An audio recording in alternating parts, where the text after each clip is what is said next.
Y'all come on in. Come on in, real deal. Come on in. Get in here.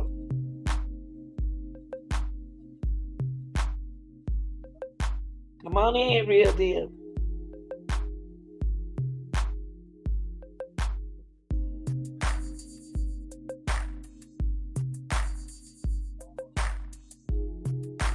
Come on in, y'all.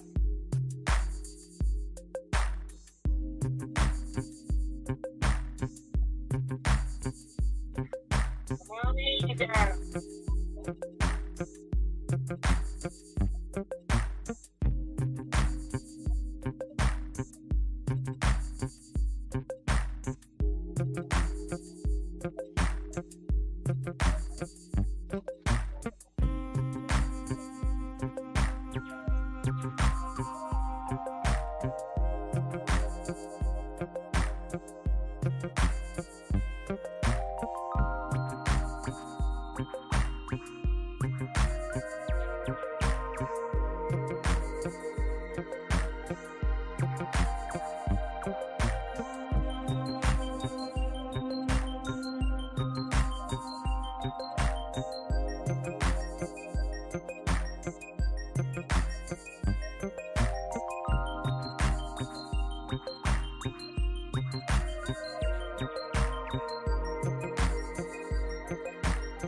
Y'all come in, real deal. I'm gonna have to come on in and say, talk about Henry Dinkins, y'all. All right, y'all. Gotta go and get started. Gotta go and get started. Henry. Well, y'all, after the day, we won't hear no more from Henry Dinkins, okay? We're gonna talk about Henry Dinkins' white t-shirt, speak at his sentencing. Wow. That's all I got to say is wow. I'm surprised he opened up his mouth and talked. But we will give him a chance to let them lips loose so we can hear what he got to say. 'Cause he got them balled up. He had the lips balled up coming in the court. And ain't nobody fault but Dinkins' fault. Okay? God, if he had did what he did, we would have seen Breasia could have been breathing right now. So what we're gonna do is we're gonna get into Henry Dinkins white t-shirt sleepover. He had a sleepover, y'all. Yeah, old man got a sleepover. But we're gonna go on and get started, y'all. Let's get started, okay? For those who don't know, Henry Dinkins, he was charged with a whole lot of stuff. 1 second, y'all. 1 second. 1 second.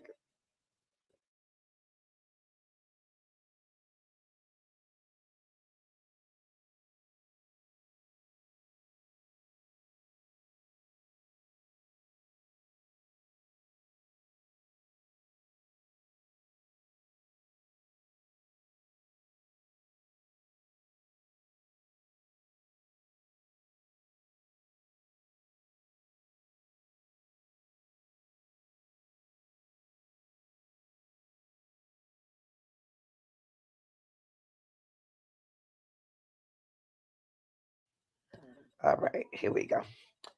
Emotions boil over as convicted killer Henry Dinkins speaks at his sentencing in the sleepover kidnapping murder trial. Dinkins was found guilty of killing 10-year-old. Hold on, y'all. Let me turn the TV down. He was guilty of killing 10-year-old Breasia. Oh, God, come on.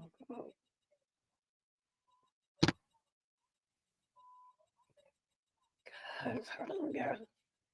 It's not turning down. Hold on. Okay. Let me start up. Well, it was boiling today, y'all, in court doing Henry Dinkins sentencing. Yes. Yes. He wanted to speak. He got a chance to speak, okay? Uh his sentencing. Dinkins was found guilty of killing 10-year-old our Noah girl, Breasia Terrell. Dinkins blamed his conviction on what he called a racist justice system. What? What? No, he didn't. The judge sentenced him to life, uh, sentenced him to 2 life sentences. Okay, so what we're gonna do now, y'all, we're gonna listen to this video and pay attention, y'all. It's gonna get y'all. Jenkins gonna Henry Dinkins gonna tell y'all from his own mouth how he feel. Noted that in my sentencing order that I did cite an indirect code section as it relates to count 1, and I'm going to correct that at this time. That code section will be 707.2(1)(a), and the order of the court will be amended to reflect the same.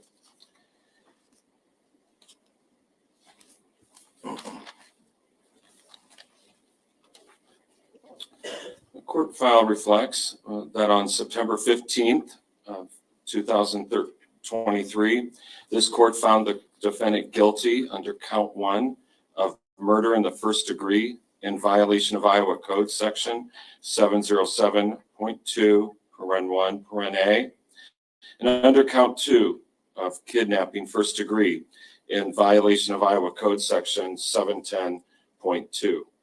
The court at that time did order that a pre-sentence investigation report be prepared, and this matter was continued until today's date and time for sentencing. Mr. Freese, have you had the opportunity to review that pre-sentence investigation report yourself and also review that with your client? Yes, Your Honor. Are there any additions or corrections to be made? No. And Ms. Cunningham, have you had the same opportunity? Yes, Your Honor. And are there any additions or corrections? No, Your Honor. And Mr. Freese, are there any motions at this time pending, or any other reason why I should not proceed with sentencing at this time? There are not, Your Honor. Thank you. Ms. Cunningham, do you have anything to present in regards to sentencing in this matter on behalf of the state? Yes, Your Honor. The state has a sentencing recommendation. In addition, there are a couple of issues that I'd like to address related to victim restitution. And then we also have Aisha Langford present, the mother of Breasia Terrell, who has a statement that she would like to make at the conclusion of this matter. Thank you. All right.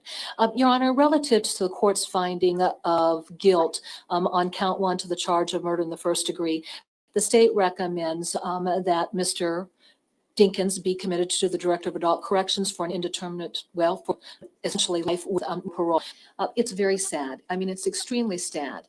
And you consider those circumstances, but then we stop and consider the circumstances involving Mr. Dinkins, particularly as it relates to his relationship with Aisha Langford, his relationship with Breasia Terrell, and even the fact that his youngest son was the brother of Breasia. Mr. Dinkins took advantage of a situation that no mother could have conceived would have happened. You have a mother who is having that chance contact with him at a convenience store to have a discussion with Mr. Dinkins about the importance of spending time with his son and being a father. That's a conversation that any mother would have. And certainly a mother encouraging a father to spend time with his son is something that we see happening in a world where we want there to be those healthy relationships. You've got that scenario, and then we stop and consider the relationship of Breasia to Mr. Dinkins' son. As Aisha Langford talked about, the two children were very close to one another and essentially were attached at the hip. And so with Mr. Dinkins' son going to spend time with him and the child wanting his sister to be there with him, a mother who's encouraging a father to spend time with his child and recognizing that in order to facilitate that, even though there hadn't been permission given for Breasia to go, but then finding out after the fact that when she's gotten off work, that very circumstance has arisen, and then for Mr. Dinkins to take that and remove Briasia from the apartment in the middle of the night, and then ultimately we find that that child's been brutally murdered, with her having been shot in the face on the side of the jaw, and having been shot twice in the front of her chest, and traveling to the back. The state can't even begin to conceive what that 10-year-old child was thinking as she was standing there and Mr. Dinkins presented that gun and fired and killed that child. And then you take that and you stop and consider that this family is forced to live a nightmare that they could have never conceived of. And it's not a nightmare that comes to an end. Miss Langford, her son, her youngest son, her oldest son, they're going to live with the repercussions of this for the rest of their life. Quite honestly, when you stop and consider Mr. Dinkins' son, he was an 8-year-old child. And how do you take a child of 8 who is at a stage in their life where children are innocent, and then that child is taken by his father after Briasia has been shot and killed, and essentially been a companion with him and forced to go with his father as his father took steps to cover up his crime. And it's changed that child. The youngest boy, he's had struggles ever since. The child's completely derailed, Your Honor, and he's acting out. One of the things that I've had discussions with the child about, and certainly this is something that Miss Langford has pursued, is the issue of getting the child into counseling. But the problem is the child's fighting that because the child doesn't want to talk about the issue. He doesn't want to talk about the issue because it hurts too much. And so now we have an 11-year-old who has no concept of the value of talking out and through something that's so painful, and he's living with that pain. And what it's doing is it's created a scenario where this child is not healing. Instead, he is angry and he's fighting the world. And you have a mother who has lost her daughter who has been brutally murdered. And now the mother, not only in dealing with the stress of that, now is in the position that she's fighting for the life of her youngest child, worrying about where that child's going to end up because he can't resolve trauma that he's gone through. And I think, considering all those variables, while they are life sentences without parole, I think that this is a situation where the state is going to recommend consecutive sentencing because the dynamics and what has happened deserves consecutive sentencing. And so that's going to be the state's recommendation. Beyond that, Your Honor, I would note that pursuant to the provisions of Iowa Code Section 910.3 capital B, Mr. Dinkins is required to pay $150,000 in victim restitution to the heirs of Briasia Terrell. Aisha Langford, being her mother, would obviously be one of those heirs. Briasia's father is deceased.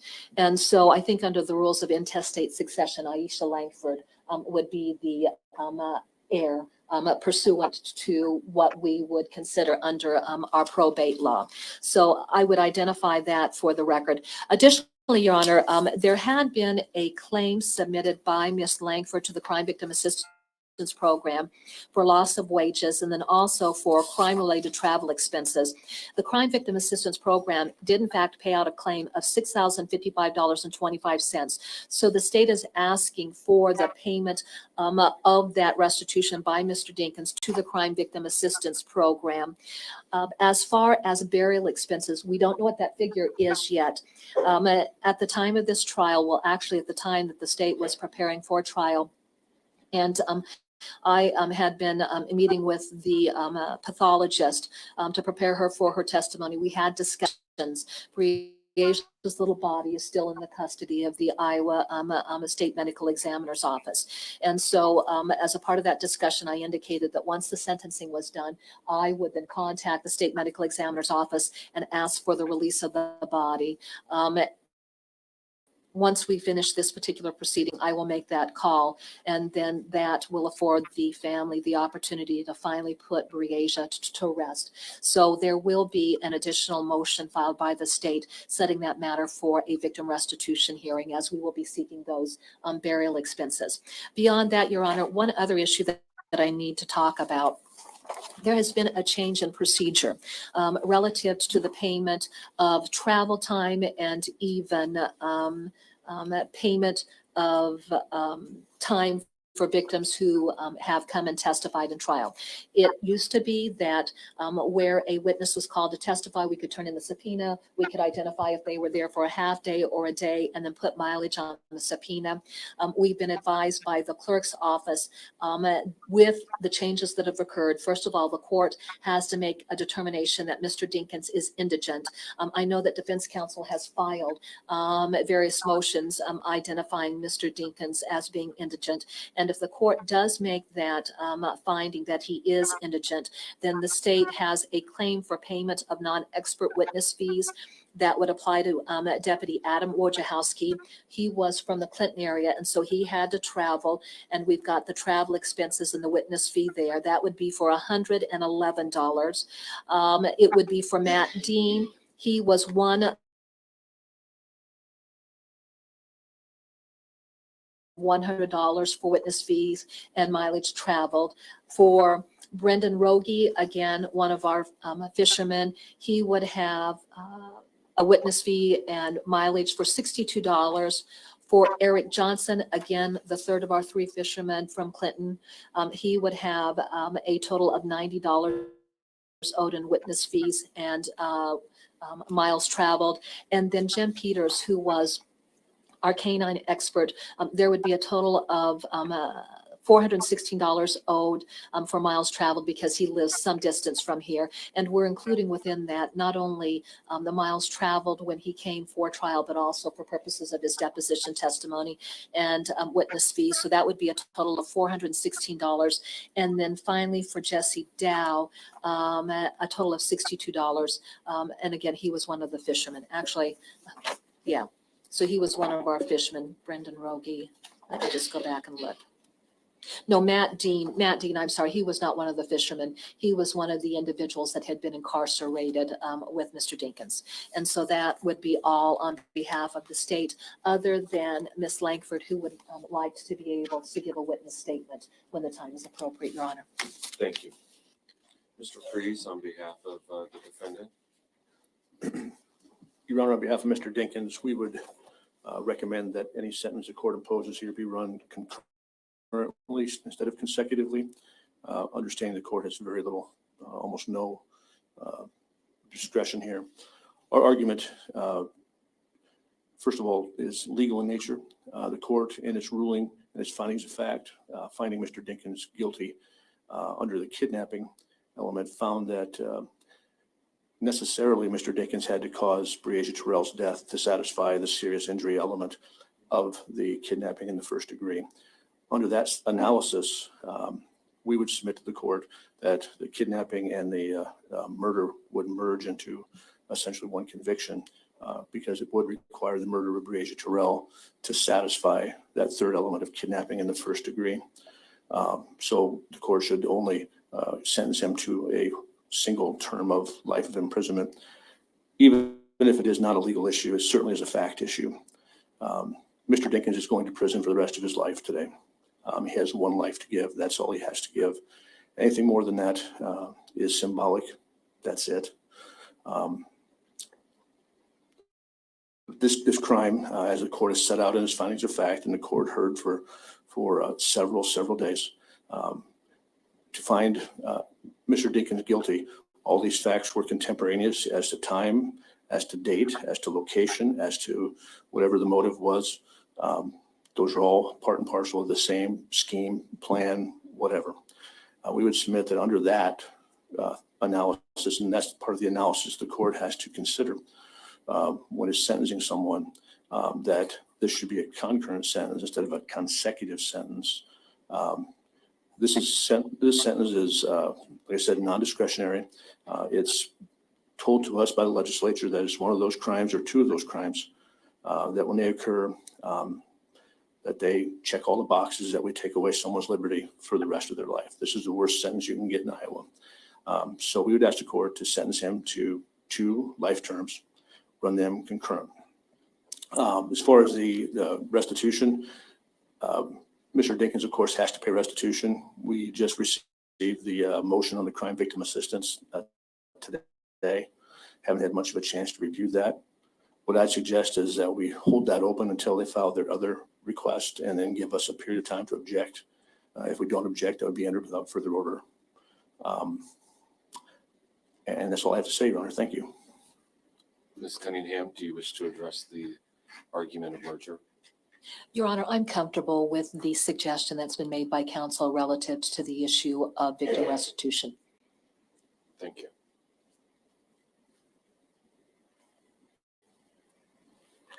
Mr. Dinkins, this is your opportunity to address me and tell me what you would like me to know before I pronounce sentence in this case.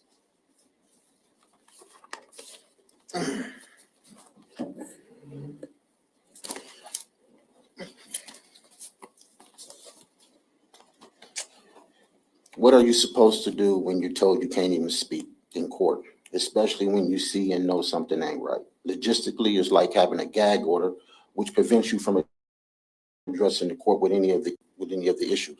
What if your issues are with the judge, the prosecutor, or the attorney? You are not allowed to put anything on record at any time of these issues during the court proceedings, unless it's asked the question of the judge, prosecutor, or your attorney. What happened to the rights of freedom of speech if a person addressed a matter to the court in the proper proceedings? Even if it's in the same spectrum as if your attorney or your prosecutor are addressing the courts or any issues. Your Honor, may I speak to the courts? There are so many various issues people might have at different times of the court proceedings. I believe these issues could be, I believe if these issues could be resolved between client and counsel, then there wouldn't be a problem, but that's not always the case. I'm only going to speak right now because this is my only opportunity to address the court during the closing of this trial, which is kind of too late for me. Even if you do ask your attorney to ask certain questions, sometimes things don't get done. I have a speech that I would like to address the courts with if the judge allowed me the opportunity to say the following. Let me address the facts about everything regarding my case. First, I want to know if I can quote case numbers or just saying the same, either or would be fine to me. Where is the justice in the judicial system, and how do you beat a system that is against you that's not playing fair? When I was in Clinton County Jail, I remember 2 detectives coming to charge me with this case. I remember the female detective saying, we're going to make you look like a monster when this is over. That statement was made during my initial report. Who is they? That's the $1 million question that will arise a little later further in this reading. I'm only going to speak facts. To be honest, I was already found guilty before this case and trial already began. I can see it as racial profiling behind my background. I'm saying this because how everything played out from the beginning all the way up to now. I contemplated over the moves that the state used to hinder my character to fit their benefits. First, they blast my name widespread coverage, negatively nonstop on the news, in the papers, and all over social media, and even on posters.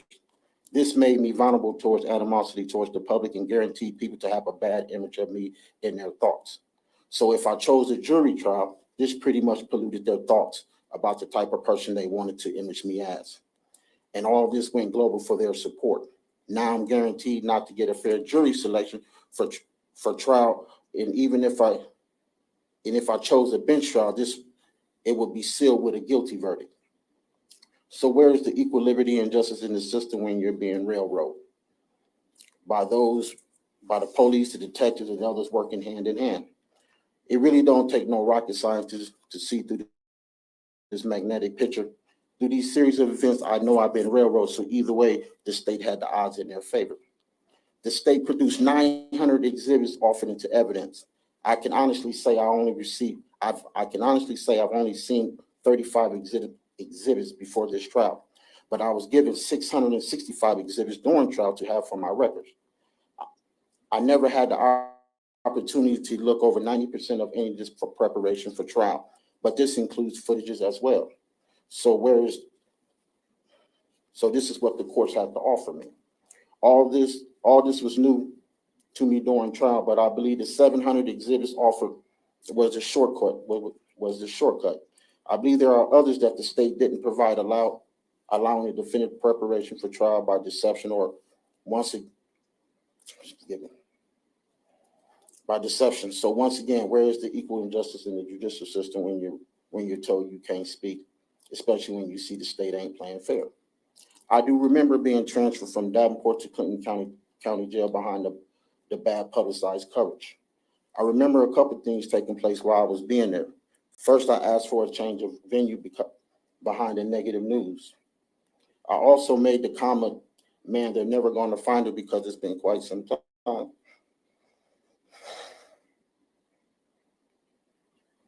As the time progressed, that even made it even slimmer.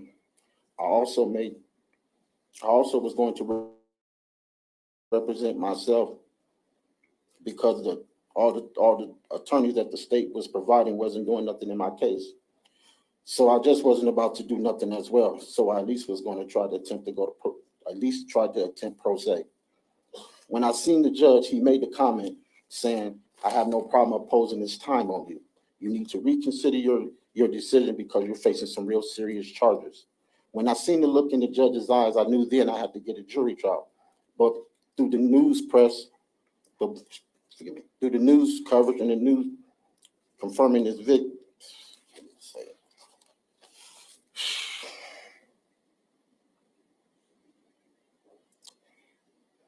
I know I had to get a jury trial, but through the news press coverage confirming this verdict with the high profile in this murder case. So my chances of winning even with a jury trial was slim, and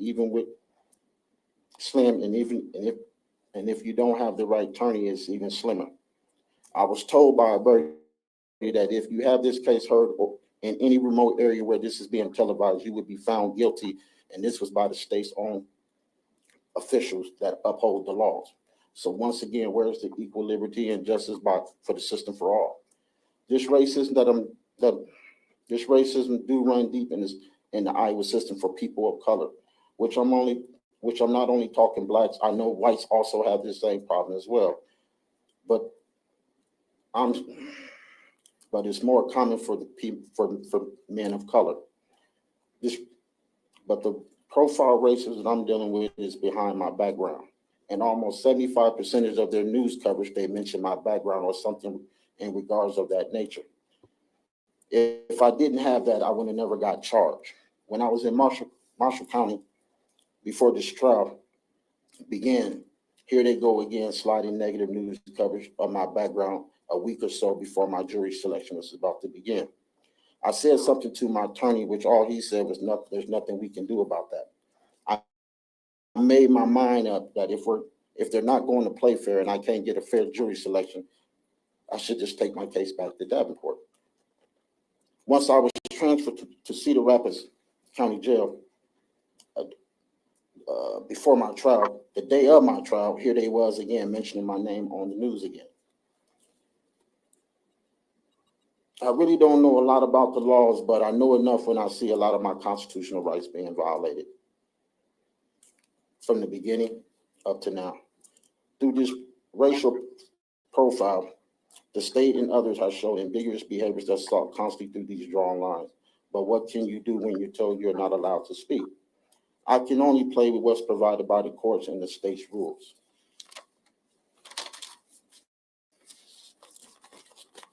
Me and my family tried to contact my attorney on several different occasions, which I was told that he was working on the other client's case. To you, Judge Latham, you handpicked my attorney. I went through 3 different attorneys, but the handpicked one was my last option. I'm not going to bash my counsel because I know he personally did more than the Davenport public pretenders. But I know he overlooked some things in my case. I'm not quite understanding how I wasn't given 665 exhibits or seen any footage just before this trial. He did make me believe he was going to raise these issues, but I never seen nothing come forward. I asked several times, but was told you have nothing to worry about. I was being bamboozled by the blind side. while nothing was being introduced or brought to the surface. I really don't know if this would have made it different because the judge was just looking for any reason to get this verdict. I can truly say after hearing the judge's remark and while I was in Clinton and Cedar Rapids, the judge's demeanor spoke real clear to me of the courts, which made me realize that I never had a chance to win from the beginning. So once again, where is the justice in the judicial system when you see the judge in his own personal emotion, then you hear the judge say that everything made against you, he find credible, then tell you everything you said is a lie and untruthful, even when they know they lied. I do understand the power of the pen, especially when the power of authority is being abused behind watchful seers. I do wish situations were different, but the state has played dirty when they know they didn't have anything on me while I was their easiest target behind my background. I would have to say this is overwhelming, but I have to stay focused and grounded. I have more hurdles that I have to jump through, but I have to take things one step at a time. Henry. For those who believe this fight is over, guess what? Through my resilience, you will see me at the next checkpoint, God willing. My main focus is getting back home, but where is home after all this? Where is home? Right there. But right now, I have to stay focused on what's more important. I'm only able to play with what's provided by help from those who are watchful seers as well. I know the court has played unfair towards me. I played this scenario numerous times in my head trying to figure this out, but I keep coming up with the same answer. You never had a chance from the beginning. So I say this to you, Judge Layden. What if you wouldn't have never found me guilty and found me innocent? What would have been the outcome from their perspective? Everybody have to report to somebody, but God is the ultimate. God is the final ultimate judge. Better hush, Henry. I do forgive those who made past judgments against me unknowingly. Never once have the courts asked me about anything of the clothing or the shoes or during any of these allegations. I honestly believe that these items are not important, but it was just giving the state more ammunition to point a finger negativity towards me. Just like me not opening Andrea's door with my key to allow the police to walk into her residence. I don't have them rights for that. I don't pay no bills at her apartment to allow anyone access to her place. I didn't give no approval for her place for that. I didn't give no approval for a place that's not my place of authority to do. On the footage, I told him I checked and he said, let's check. And then lied and said, I told Andrea, and then he lied and said, I said it was okay for him to go into Andrea's house. You did, Henry. But I will have to say the video do speak for itself. He did, Henry. I will have to say there was one person's statement that was consistent from the initial report to deposition to trial, and that was Miss Gardner, Aisha's mom. I do recall her talking to Aisha before I left with the kids, or I wouldn't have never left with either kid. I'm still stumped about 900 exhibits plus, and I'm saying plus because I've only received 700 and the state knows that the ones that would have set me free, they used deception and sabotagement, but made a mistake by giving me 665 exhibits during trial to go through and to cipher through after trial. I know I was given 665 because I counted them, which I've already had 35 before this trial, and which gives me 700 in total, except for the ones I gave my attorney when the state moved them exhibits to move things into mobile to fit their exhibits. I need that letter back, Chad, if you don't mind, the one that I gave you pertaining to Aisha. You ain't have to look at her. If I had 120 footage of video with 80% showing nothing, I can make a story up about any vehicle or make anything appear where I want it to be, especially if I'm able to take what I want to produce and the rest of it produce the rest where, let's see, oh, my bad. Especially if I do. You don't even know what you wrote. Okay, and not produce the rest where nothing else is being presented, but what I want the world to see. I know that they didn't give my attorney that information as well. I'm the one who said that I went to the quick shop, which was used against me. I'm the one who said that me and my son stopped by the mobile, which was used against me. If I would have got on the stand, you would have probably found a reason to use that against me as well. The only reason why you didn't use my son's statements saying he seen me kill his sister, it would have made every lie truthful. It would have made everybody lies untruthful, which you couldn't have that. So I say once again, where is the justice and equal liberty in the system? Why wasn't Andrea's initial statement video played? They played mine, they played Aisha's, they played DL's, and they played Jared's. I know the state, I know and the state know that Andrea's initial video recording says something totally different. That's why they didn't show them contents or produce that video, which I'm not quite understanding why my counsel didn't bring that forward as well. I'm not even sure if he even had that information because I've never seen any footages but what the public saw during trial. I can speak for days about what happened, but since my attorney didn't bring up any issues on motions, what are my chances now? Even Jared's statement are twisted up. But like I said, anything the court can use to find his verdict guilty. There it is right there in the eyes of the public, racial profiling. When I was giving them exhibits, I wrote the court during this trial saying with urgent attention, quoting case documents, law from the Iowa Law Book of Iowa Rules of Criminal Procedure, stating the following item and its reasons, but once again, it was overlooked by saying, I'm going to give both parties that information. You have to talk with your attorney. I know I'm not allowed to put case numbers, but I sent the statement of the following items of evidence in possession or control are necessary for preparation for the defendant to inspect copies, photos, or exhibits that the state intend to offer into evidence at trial or belonging to the defendant. From the law book, I sent consequences of failure to make disclosure of discovery, failure to disclose supplements or of early responders to admit, failure to disclose or supplement. If a party fails to provide information or identify a witness as required by Rule 1.5, the party is not allowed to use that information or witness to supply evidence on a motion or at a hearing or at a trial, unless the failure was substantially justified or harmless.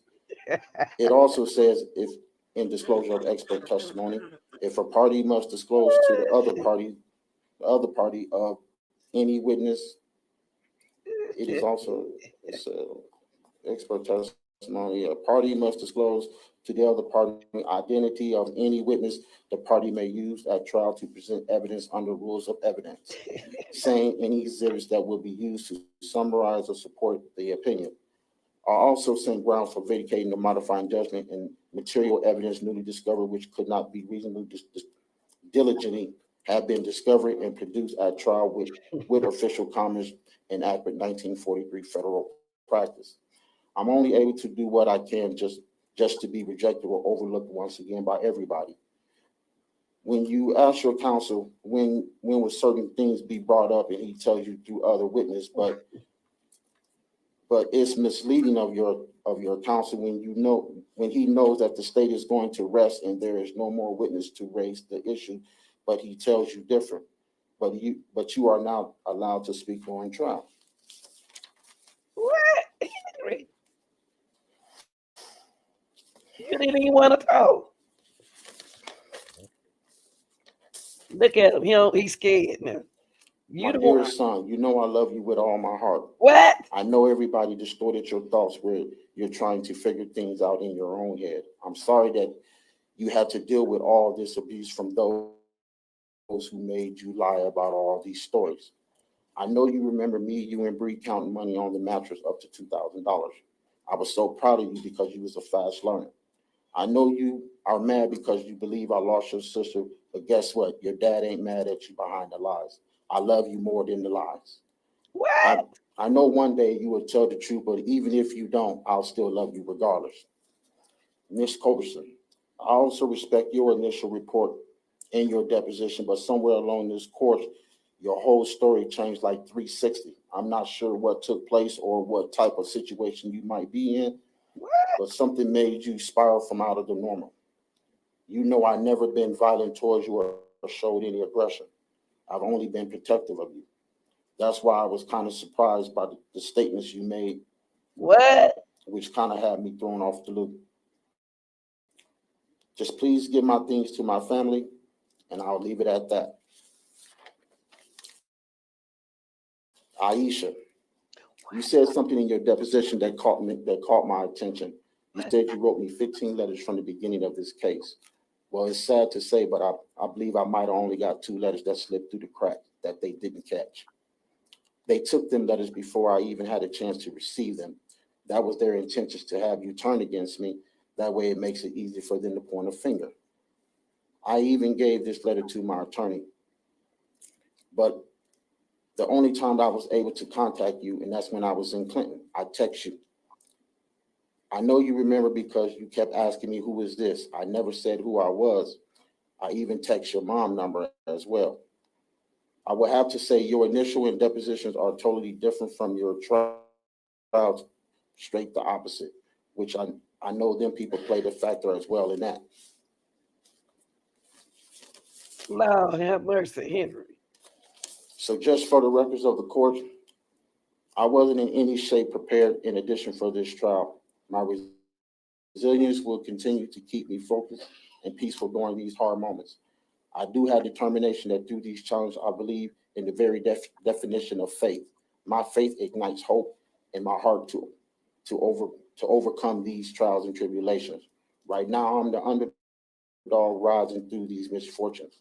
I have to stay strong through this predicament. My God taught me failure isn't final. Your fight is only over when you throw in the towel. What initiates champions? The Almighty. My endurance is built strong like never before. My joy is beyond any experience I ever imagined.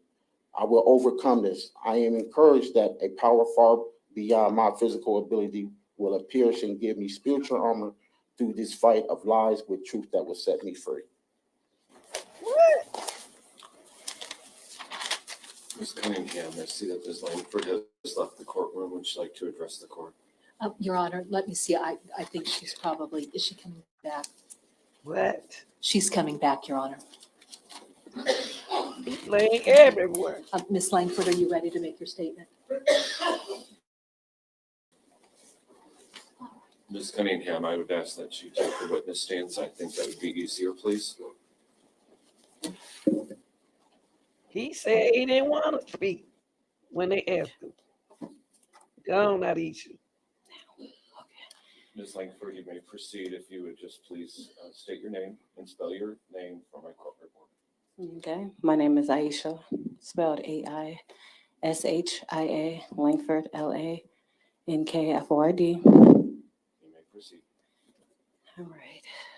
Your Honor, my name is Aisha Langford, as I said before, mother of Breasia Terrell. Before I continue, I'd like to thank the court for providing me the opportunity for me to speak today. July 9th, 2020, exactly 3 years ago, since the last time I saw my baby girl. When I dropped her clothes off for her in DL after I got off work and showered and headed over to the Jersey Ridge Apartments complex. Once I got outside the complex, Breasia running out, smiling as she always does, a smile that can light up a room, any room. We spoke for a few minutes while she held her dog, Chloe. She said she loved me, and I watched her run around to the apartment complex while her lovely locks bounced away around 6:30-ish. Those are my last words with my baby girl. So I wrapped my mental around her face.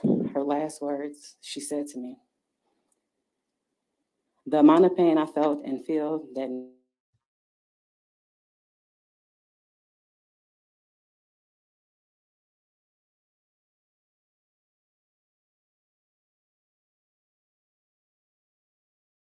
my trust and emotions I had the day you took my baby girl from me and just gunned her down like she was nothing and left her and never said a word at all.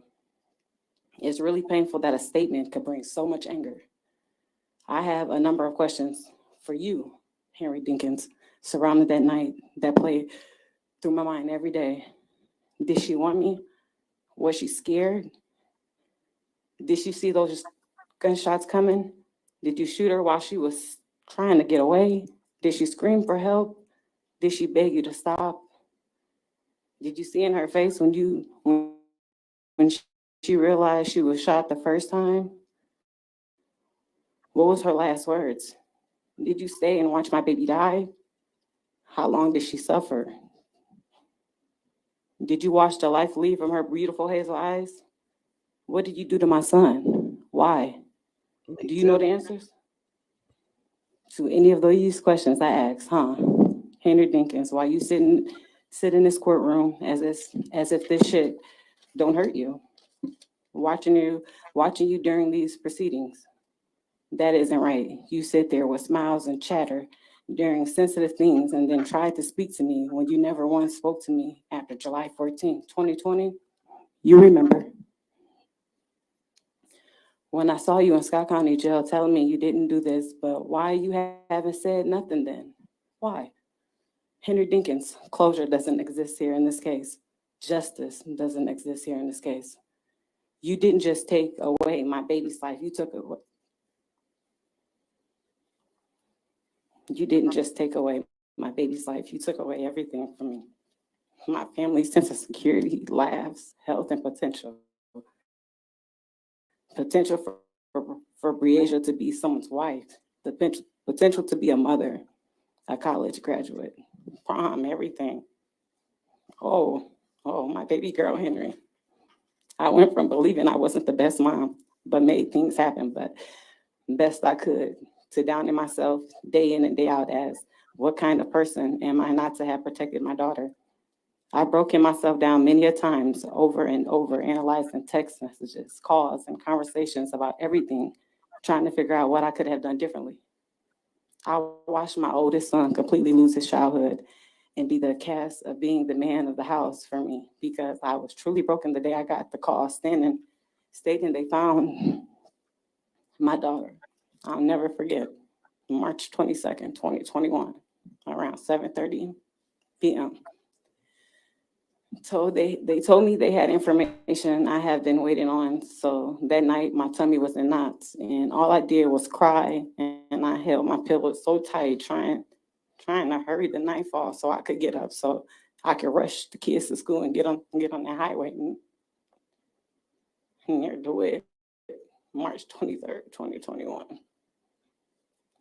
Once I got out there, it was a feeling I can't even describe, because it was the snuggle on my heart. Mentally, I was going insane because that was a different feeling in my body I wasn't used to. I kept myself covered from the media footage that was other, while I shed so many tears inside because I couldn't describe that. My daughter laid behind those squad cars and big RV man. I couldn't do nothing to save her. All I got a glimpse of.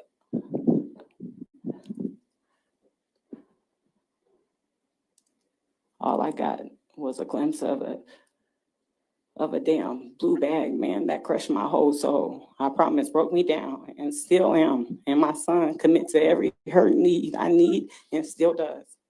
I watched my youngest baby. I watched my youngest baby become unrecognizable. At times, with the amount of anger he sits and holds to from this trauma you put him through, he's so hurt, he has no idea how to even understand or even cope with the loss of his best friend, partner in crime, his sister, who helped him through so much of his life. He would too overcome this and gain himself back and be somebody. He will not be what you have put him through or even made him sit through. We are suffering from so much, with anxiety and depression at the top of our list. I can't work at times because all the trauma on top of the world of things I encounter at most jobs, the social media crap pushed me into a shell I haven't been able to shake quite yet. Our lives change 3 years went past us with no stops, right before our eyes. And here we are in this courtroom seeking the justice she deserved, so she could be laid to rest properly. Still yet, this all feel like a movie. I haven't changed the channel to, because this can't just be it. Like, that's all. That's the piece that sinks in and still hurt, because I thought hearing you get a life sentence with no possibility of parole will help me sleep at night. And it just doesn't, because she didn't have to be gunned down like that, nor left like that, Oh, baby. out there like she was just trash. She didn't deserve that. She didn't deserve to have her lifeless remains shown across the TVs. Like she did. She did it, Henry Dinkins. So whatever you get won't be enough, because your family get to come to see you. And my baby is just that, just gone.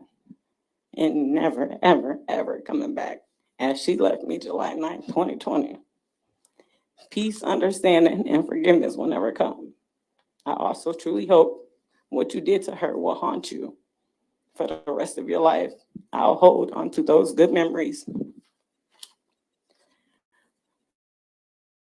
we shared, and not how you left her, and how she laid across that damn creepy swamp place thing where you left her and said not one word. How could you? How could you be such a monster, Henry? I am thankful for the justice for Breasia Terrell and my baby boy. Thank you. You did real good, baby. You did real good. You did real good. Say Before it, I Henry. proceed with my judgment and sentence in this case, I must address some of the statements made by the defendant in this case to the court. This court has provided the defendant with very competent representation during the entire course of this action. Actually, the attorneys representing the defendant in this proceeding and in this trial, his last counsel, are very competent. We're very zealous in the representation of the defendant. Couldn't have asked for better attorneys. The court made its decision based on all the evidence that was presented in this case. The court's ruling was based on facts. I find no legal basis to grant any of the defendant's motions for judgment or acquittal or new trial if that was the intent of some of his statements as a pro se motion.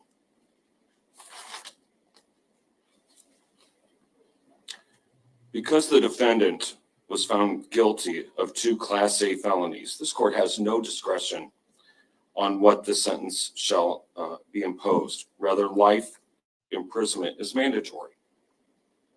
The court notes, however, that the defendant has an adult criminal record dating back to 1989.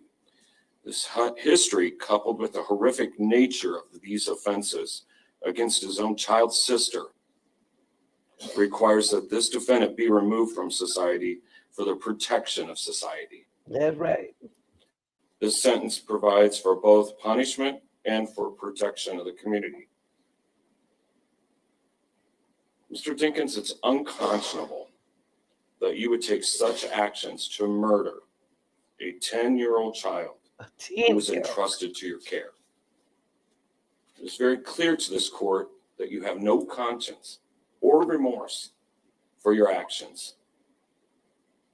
You blatantly lied about trying to find Breasia. You took no legitimate actions to find her. That's right. You knew exactly where she was. Due to your extensive criminal history and the fact that you removed Breasia from the place that you were authorized to care for her, and then take Breasia to a dark, deserted area in the country and shoot her in such a horrific manner, supports the finding that the sentences to be imposed on both counts 1 and 2 shall be served consecutively.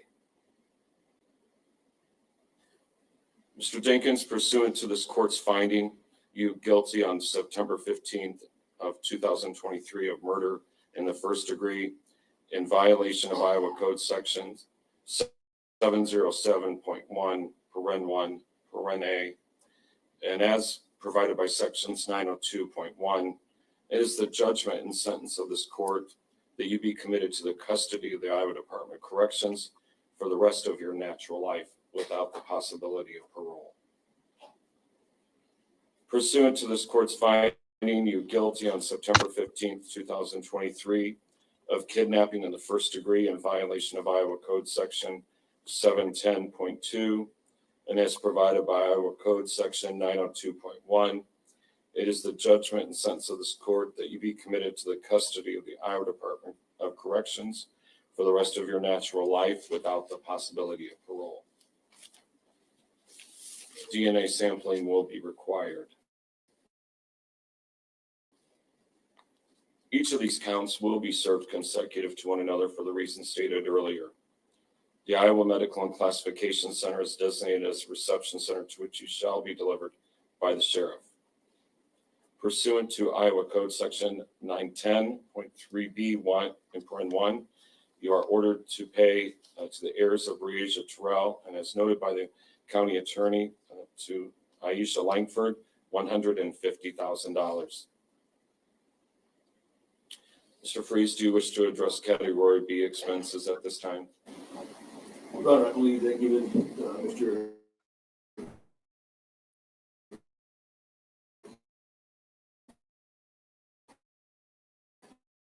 Dinkins' status presently and going forward, I guess certainly is there. No, Your Honor, and the state not exist, the court entering that finding. Based on that, the court will find that Mr. Dinkins is indigent and does not have the reasonable ability to pay Category B expenses.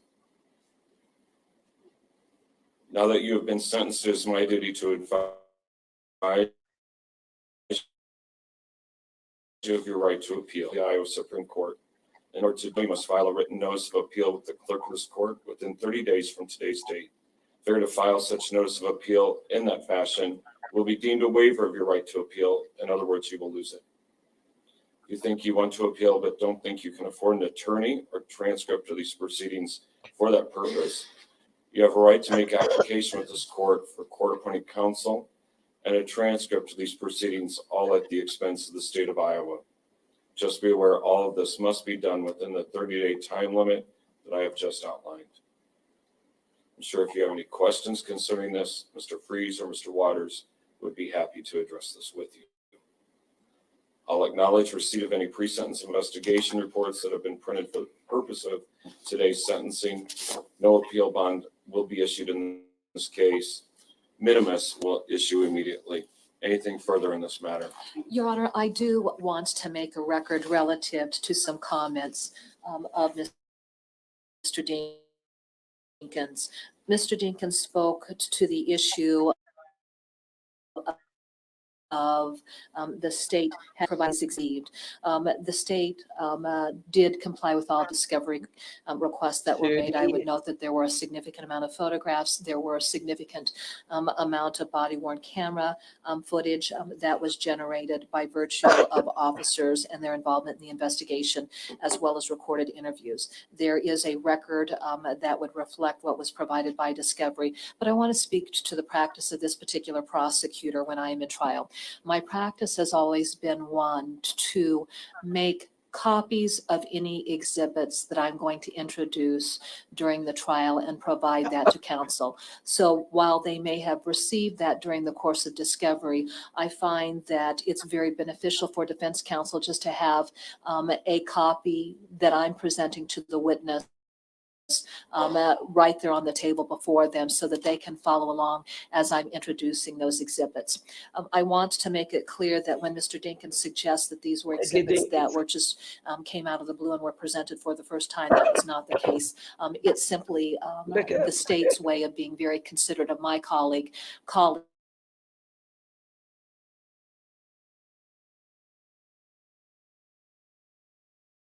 making the process efficiently by providing those copies. So I think it's important to make that record. Additionally, Mr. Dinkins had indicated that there was a lack of notice of various witnesses. Certainly, the court understands and defense counsel understands that with respect to any type of criminal prosecution, the state's required to file minutes of testimony. And then if there are, supplemental additional minutes of testimony that need to be filed, that is done. There were several sets of minutes of testimony that were filed. Every witness that was called to the stand to testify were individuals who were listed in those minutes of testimony.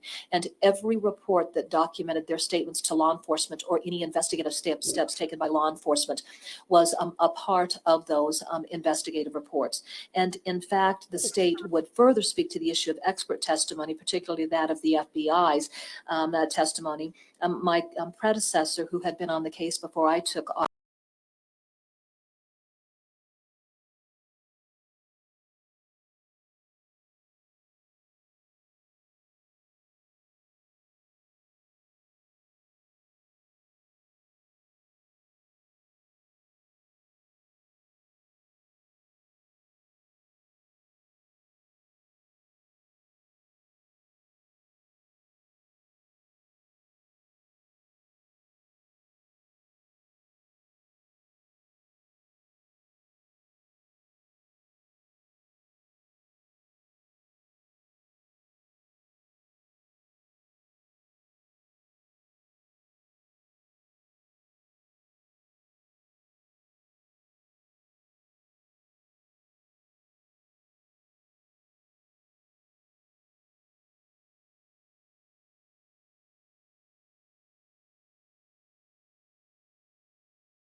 Sorry about that, yeah. It's their fault.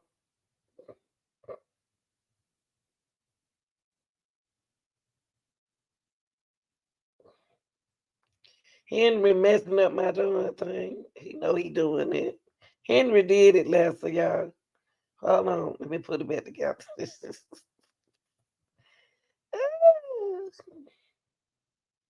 Henry Dinkins.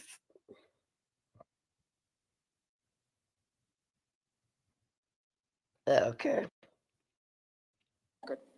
additionally, Mr. Dinkins had indicated that there was a lack of notice of various witnesses. Certainly, the court understands and defense counsel understands that with respect to any type of criminal prosecution, the state's required to file minutes of testimony. And then if there are, supplemental additional minutes of testimony that need to be filed, that is done. There were several sets of minutes of testimony that were filed. Every witness that was called to the stand to testify were individuals who were listed in those minutes of testimony. And every report that documented their statements to law enforcement or any investigative steps taken by law enforcement was a part of those investigative reports. And in fact, the state would further speak to the issue of expert testimony, particularly that of the FBI's testimony. My predecessor, who had been on the case before I took office, had filed additional minutes of testimony indicating there had been a USB drive provided that set forth all of their investigative reports. Even though that discovery had been provided, I went through the process of filing duplicative additional minutes of testimony to specifically identify everyone. Look at Henry, like, Lord have mercy. Y'all should have never asked her what she got to say about me. Well, he started it. So that's what he get. One of those individuals, and to provide each of their reports that were generated in the FBI laboratory. And I would also note that when it speaks to the change in testimony, every witness who got on the stand to testify, the testimony that they provided stemmed from statements that was made to law enforcement, and there was no steps taken by the state to coerce any of these witnesses to provide fabricated testimony. Certainly the state understands its obligation, but even if we, didn't have, a strong sense of obligation to that, the state, our job first and foremost is to do justice, and justice takes on many different faces. And there are times when justice is best served if the facts are such that they indicate there should not be a prosecution.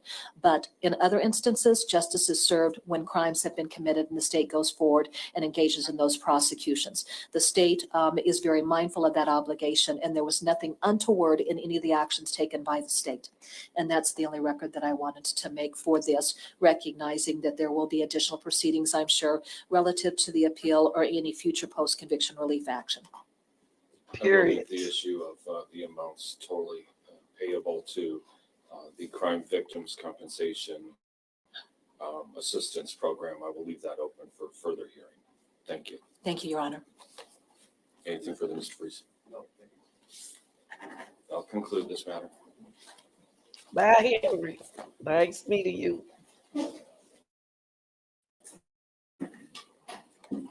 Bye, honey.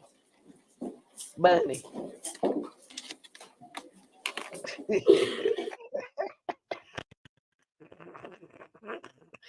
Henry mad. Henry is mad. Henry still didn't apologize, y'all. Henry still didn't apologize.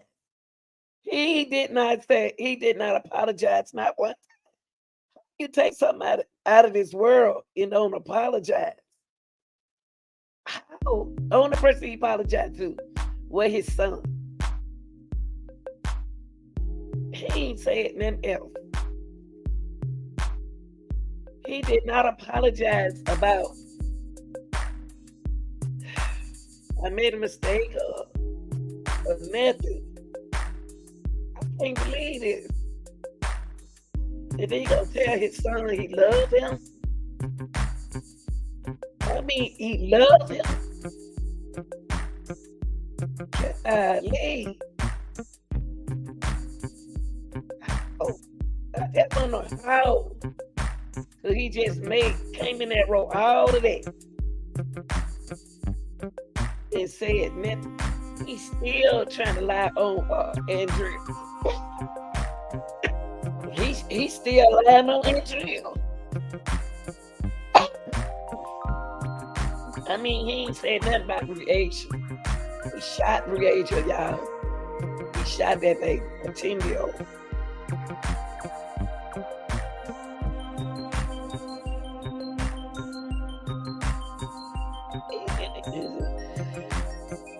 He say I should have kept a close eye.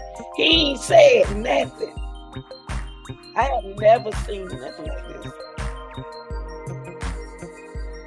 He really don't like that girl. Why? What did Reasia? Reasia is a kid. Henry shot a kid. Golly, I can't believe it. And mad at Aisha. He worrying about money. He worrying about money. He want everybody to know he was a big dog. Yeah, they're talking about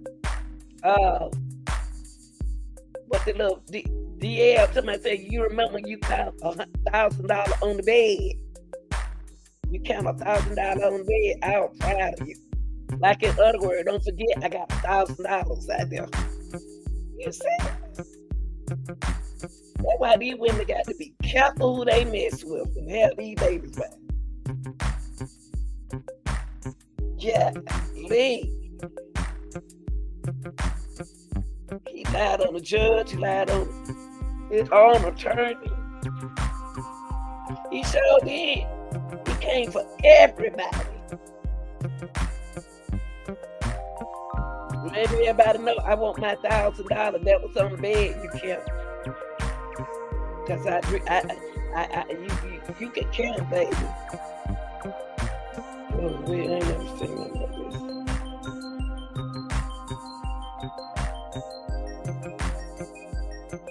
Henry, I'll be shaming himself. Well, we ain't got to worry about Henry on the streets no more. Henry off the street.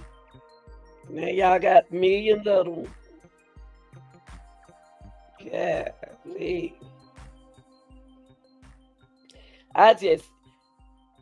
Yeah, he brought that money up. That would surprise me. When he brought that money up. In other words, and I bet that baby ain't mentioned to us nothing about no money. That baby ain't brought up no money on the bed. That little boy ain't mentioned about no money. So he's still alive. Now he's still blaming Andrea. He's still threatening people. DL ain't brought up nothing about no $1,000. Cause you know he tell everything. In other words, Andrea, you got my money. That man won't stop. They sick, y'all. They sick. They sick. He's sick. He's sick. Golly. Golly. So he brought that money up. And if he had $1,000, trust me, that little boy would have brought it up. That little boy would have said, I count $1,000. That little boy ain't mentioned nothing about no money. DL, I know you smart. Now he putting DL in it. DL, I know you count $1,000. I was very proud of you. You see that? Now he going after that little boy. When is he gonna stop? That's why he can't get back out of there. Ooh, y'all, it's some sick people, it's some sick folks out there. It's sick men and women. Y'all gotta watch out, children. And he up there mentioning money to where he tell the mama, you remember when something. Ooh, hey, y'all. Y'all, I'm still working over here. I just finished uploading y'all some more video. It's gonna be some good stuff coming soon, y'all. They just ain't start. They been pushing them court date back. I got y'all though, but I'm still putting out other videos. So y'all please watch them. Watch them and like them and leave your comments. I'm working over here. I just finished working one too long ago, and I decided to catch a live for y'all. All right, y'all. I appreciate everybody coming. I want to thank all my mods for stepping in, people watching the channel. I appreciate y'all too. I love y'all. My cold almost gone, y'all. It's just a calm cold. Standing at work out there in the rain and in the cold. It rained today, but I'm gonna be all right. Love y'all. I'm out of here.